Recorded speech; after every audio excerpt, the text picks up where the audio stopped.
Hi guys, turo ko sa inyo yung paano ma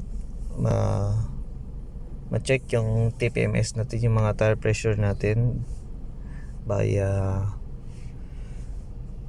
tire pressure monitoring or TPMS. So yun, check natin yung bali ang magiging controls natin dito is yung ito, yung upper left lever. Ito, may button siya dito. Yan, button. Yan, para magiging selector natin. So, ito yung monitor natin. So, click lang natin. Yan. Yan. Tapos, punta tayo dun sa parang settings. Yan. Pansin nyo yung settings na yan. Long press lang natin. Yan yung parang pinaka-okay niya, yung long press. Yan.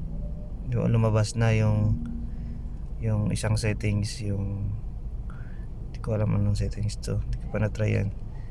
Ito yung sa oras, ito naman yung sa speed limit to eh. Ito yung sa tire pressure. Ito sa hindi ko alam anong settings yan, hindi ko pa na-try. Eco mode. Yan. So balik tayo sa tire pressure.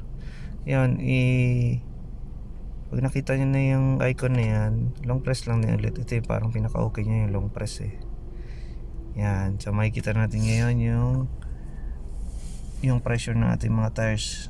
2.1, 2.1, 2.1, 2.1. Uy, nababa yung pressure natin sa kabila. Yan. Yan lang mga guys, kasi wala tayong control. So bali upper left lever lang yung control natin, kasi wala tayong steering wheel controls sa MG5 CVT Core. Thank you.